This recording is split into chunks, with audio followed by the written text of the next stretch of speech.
नमस्कार, आप देख रहे हैं दैनिक न्यूज़ बिहार और मैं मुन्ना गौड़। अभी हमारे साथ मौजूद हैं विकासशील इंसान पार्टी के जिला प्रवक्ता संतोष साहनी जी, जो कि इनके पार्टी का कार्यक्रम चल रहा है संकल्प यात्रा।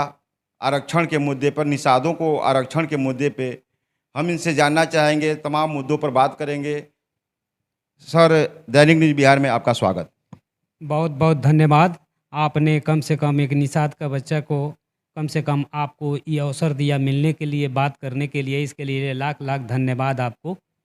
विकासशील इंसान पार्टी, जो कि रूलिंग पार्टी भी रही है, बिहार के राजनीति में एक पहचान भी है, और आप लोगों का अभी आपके राष्ट्रीय जो अध्यक्ष हैं मुकेश सहनी जी का, उनका कार्यक्रम भी बिहार और बगहा में अभी हुआ था।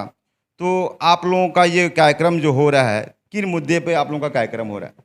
देखिए, ये मुद्दा है संकल्प यात्रा। जो देश एक है, संविधान एक है, जो संविधान से देश चलता है। तो हमारे माननीय मुकेश सहनी जी ने आरक्षण की लड़ाई लड़ रहे हैं, क्योंकि हमारे साथ, हमारे निषादों के साथ शुरू से सदियों से छल किया जाता रहा। आज भी वही हाल है। आज शायद मुकेश सहनी नहीं होते तो हम लोगों का आज ये सर ऊंचा नहीं होता। मुकेश सहनी जी ने वो संकल्प यात्रा इसलिए लिए हैं कि अपने अधिकार लेके रहेंगे। आप सब बिहार में कई मुद्दे हैं, विकास की मुद्दा है, भ्रष्टाचार का मुद्दा है। यहाँ आपको बगहा, चंपारण में तमाम मुद्दे हैं, मूलभूत समस्याएं हैं, जैसे कि शिक्षा का हो गया, स्वास्थ्य का हो गया। लेकिन जो आपकी पार्टी है, विकासशील इंसान पार्टी नाम है, वीआईपी पार्टी, लेकिन वो निषादों के ही आरक्षण के मुद्दे पे क्या ऐसा लग रहा है आपको कि आपकी राजनीति जो है, आपकी पार्टी की जो राजनीति हो रही है, निषादों की ही आरक्षण के लेकर हो रही है? देखिए, निषाद एक ऐसा जाति है जो सबसे माने दबे हुए लोग हैं। इनका आज तक कोई उपकार नहीं हुआ है। आज तो जगाने का काम माननीय मुकेश सहनी जी ने किया है। आपको आप रामायण का सीरियल देखे हैं ना? देखे हैं आप? तो आपको मैं बता देता हूँ। जब श्री राम जी ने अयोध्या से जब वनवास गए थे, तो बोले, तो हमारे पूर्वज निषाद राज जी रास्ते में सिंगबेरपुर में पहुँचे। तो जब पहुँचे तो हमारे निषाद राज जी कहे कि हे राम, आपको अयोध्या से निकाला गया हो, आप तो सिंगवेरपुर में आए हैं, आप सिंगवेरपुर के राजा बनिए, हम आपको सेवा करने के लिए हैं। तो ये है हमारे संस्कृति, हमारे निषाद राज की संस्कृति। आज वही है संस्कृति जो कहलाता है कि आज शायद अगर माननीय प्रधानमंत्री नरेंद्र मोदी जी अगर यदि आरक्षण लागू कर देते हैं, तो हम लोग सादा के लिए हम लोग भारतीय जनता पार्टी को सपोर्ट करने के लिए तत्पर हो जाएंगे। एक इतिहास भी कायम होगा कि जो ने हमारे निषाद राज को, श्री राम प्रभु के, हमारे निषाद राज, हमारे पूर्वज जो नाव पार कराए थे, जो आज तक उसको हम लोग लेकर ढो रहे हैं, जो अमर बना है। इसलिए अगर यदि माननीय प्रधानमंत्री जी अगर निषादों को कल्याण कर देते हैं, आरक्षण दे देते हैं, तो इसके लिए तो मैं आपसे क्या कहूँ। इसीलिए भारतीय जनता पार्टी के साथ आपका गठबंधन हुआ। आपके जो राष्ट्रीय अध्यक्ष हैं और सन ऑफ माल्ला मुकेश सहनी जी हैं, वो मत्स्य एवं पशुपालन मंत्री भी बने बिहार सरकार के। लेकिन उनके साथ किस तरह से भारतीय जनता पार्टी के द्वारा उनके विधायकों को अपने दल में मिला लिया गया, और उसके बाद भी आप फिर भारतीय जनता पार्टी की तरफ देख रहे हैं, तो क्या घूम फिर कर फिर आपको वहीं भारतीय जनता पार्टी दिख रही है? देखिए, आप कह रहे हैं कि जी मुकेश सहनी जी भारतीय जनता पार्टी में थे। सही है। माननीय मुकेश सहनी जी अभी राजनीति के माहिर नहीं थे। अब उनको वक्त समय बीत चुका था। अब उस चुनाव का जो दूसरा चरण था वो बीत चुका था। उस चरण में हमारे अमित शाह जी ने और नरेंद्र मोदी जी ने माननीय मुकेश सहनी को एगो 11 गो टिकट और एगो एमएलसी का सीट दिए वो। तो उसमें ये हुआ कि उनको सोचने का, मुकेश सहनी को सोचने समझने का मौका नहीं मिला। सैंपल इनका था, कैंडिडेट बीजेपी का था। यही कारण हुआ कि हम लोग दबे कुचले हैं कि इनको ऐसा हम तोड़ देते हैं तो शायद मुकेश सहनी इस राजनीति से गायब हो जाएंगे। एनडीए में अगर फिर से आप लोगों को बुलाया जाता है, आपको अगर उस घटक दल बनाया जाता है, तो क्या आप भारतीय जनता पार्टी के साथ जाने के लिए तैयार हैं? देखिए, ये तो हम निर्णय नहीं लेंगे, ये माननीय मुकेश सहनी जी निर्णय लेंगे। अगर जैसे जिस रास्ता पर, जिस मोड़ पर जाएंगे, उस मोड़ पर हमारे निषाद समाज खड़ा रहेगा। सन ऑफ मल्लाह कहे जाने वाले मुकेश सहनी का अभी हाल ही में दौरा हुआ था बगहा में, और उनके जो बैनर लगे हुए थे उस पर लिखा हुआ था कि आरक्षण नहीं तो गठबंधन नहीं, गठबंधन नहीं तो वोट नहीं। तो क्या कहना चाहते हैं इस? हम इसको कहते हैं कि जो हमारा अधिकार जो कोई नहीं दे, तब तक ले जब तक हमारा अधिकार नहीं मिलेगा, तब तक ले हम किसी से गठबंधन की उम्मीद नहीं है।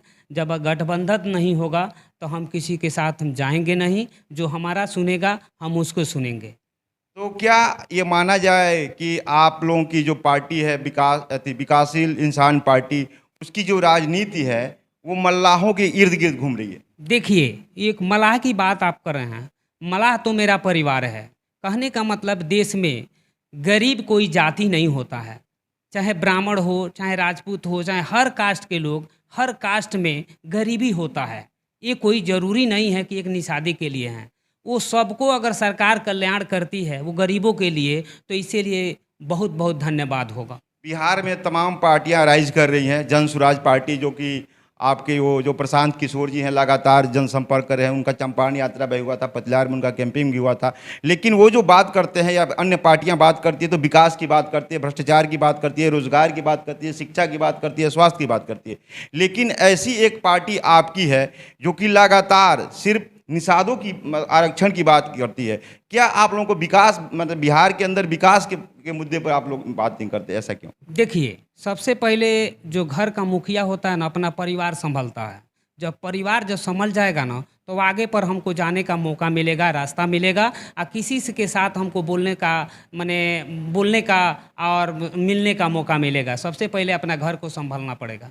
तो अभी चंपारण की यात्रा, बगहा की यात्रा पर आए थे, और चंपारण में 2 लोकसभा क्षेत्र हैं, एक वाल्मीकि नगर और एक बेतिया, जो कि यहाँ निषादों की संख्या अच्छी खासी है और उनके मत काफ़ी, मतलब सफलता दिलाने में सहायक होता है। तो क्या आपको लग रहा है कि 2024 के लोकसभा जो चुनाव होंगे, तो ये दोनों सीटों पे या फिर बिहार की कई सीटों पर लड़ने की आपकी आशा दिख रही है पार्टी? तो आशा भी तो हमारे, वो तो निर्णय माननीय मुकेश सहनी जी करेंगे। वहाँ पर हम नहीं जाएँगे, चूँकि निर्णय उनको लेना है। हम लोगों का उनको आदेश को पालन करना है। जैसा वो कहेंगे वैसा हम लोग करेंगे। 2025 का विधानसभा का चुनाव होने वाला है। लोकसभा का चुनाव होगा, उसके बाद विधानसभा का भी चुनाव होगा।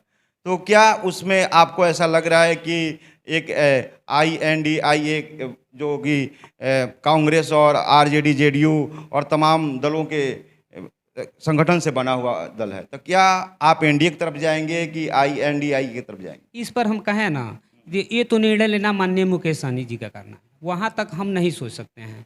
हमको यह सोचना है कि मुकेश सहनी क्या करते हैं, क्या आदेश देते हैं, वो हम लोगों का करना है, बस। कहा जाता है कि मुकेश सहनी जब चलते हैं तो बड़े बड़े बसों में चलते हैं। ऐसा भी कहा गया कि करोड़ों के बस को वो इतने अच्छे ढंग से बना के चलते हैं। तो वो कहाँ से आपको दिखता है कि हाँ, वो सन ऑफ मल्लाह हैं और बहुत गरीब परिवार से निकले हुए? ये आपको पता होगा, माननीय मुकेश सहनी जी एक मछुआरा परिवार से जन्म लिए हैं। उनका गरीबी स्थिति बहुत दयनीय थी। एक शाम की भोजन नहीं थे। तो उनको यह लगा कि 18 वर्ष की उम्र में हम लोग, चाहे बच्चे लोग, खेलने कूदने का समय मिलता है। लेकिन उस उम्र में वो चले जाते हैं मुंबई, और 900 रुपया महीना कमा करके, मजदूरी करके, अपना मेहनत के बल पर आज यहाँ तक यहाँ पर बड़े हैं। तो वो तो जो भी किए हैं अपने मेहनत के पसीने की कमाई से बने हैं। बगहा में तमाम मुद्दे हैं। अगर हम बगहा की बात करें, आप भी बगहा से हैं, और बगहा में तमाम मुद्दे हैं, चाहे वो आपको शिक्षा की हो, स्वास्थ्य की हो। यहाँ एक अनुमंडलीय अस्पताल है, वहाँ भी तमाम सुविधाएं नहीं हैं। कई प्राथमिक स्वास्थ्य केंद्रों की वही स्थिति है। तो क्या बगहा का क्या ऐसा मुद्दा आपको लगता है आपके दृष्टिकोण से कि बहुत ही, मतलब हितकारी है और वो नहीं हो पा रहा है? देखिए, ये तो सरकार अपना सिस्टम से चलाती है। सरकार का निर्णय, सरकार अपना निर्णय ले कि हमको कैसे क्या करना है, क्या नहीं करना है। वहाँ तक को तो सरकार का डिसीजन लेना है। हमको करने से या कुछ कहने से कोई फ़ायदा है नहीं। वो तो सरकार के ऊपर निर्भर करता है। नहीं, आप एक राजनेता हैं और राजनेता होने के चलते जनता की जो समस्या होती है, वो कहीं न कहीं नेता इस बात को उठाते हैं। तो इसलिए मैं पूछ रहा हूँ कि आपको क्या, मतलब यहाँ की जो स्वास्थ्य की सुविधाएं हैं, शिक्षा की सुविधाएं हैं, और तमाम जैसे कि ट्रेनों की सुविधाएं हैं, पैसेंजर ट्रेनें लगातार बंद रहता है, आने जाने में यात्रियों को परेशानी होता है, गोरखपुर हो, पटना हो। तो इस मुद्दे पर आप क्या कहें? देखिए, इस बात पर देखिए, इससे तो हमको कहने से कुछ होगा नहीं। यहाँ पर जो MP है, चाहे विधायक है, वो लोग यहाँ तक वो बात रख सकते हैं। चूँकि यहाँ पर ना प्रधानमंत्री देखते हैं, ना माननीय नीतीश कुमार जी देखते हैं। यहाँ पर जो भी उनके दल के, जो किसी की दल के जो यहाँ पर प्रतिनिधि है, अगर इस बात को वहाँ पर पहुँचाते हैं, तो शायद ये काम हो सकता है। तो ये थे संतोष साहनी जी, जिनसे मैंने बात किया अपने सहयोगी बादल कुमार के साथ। मुन्ना गौड़, बगहा।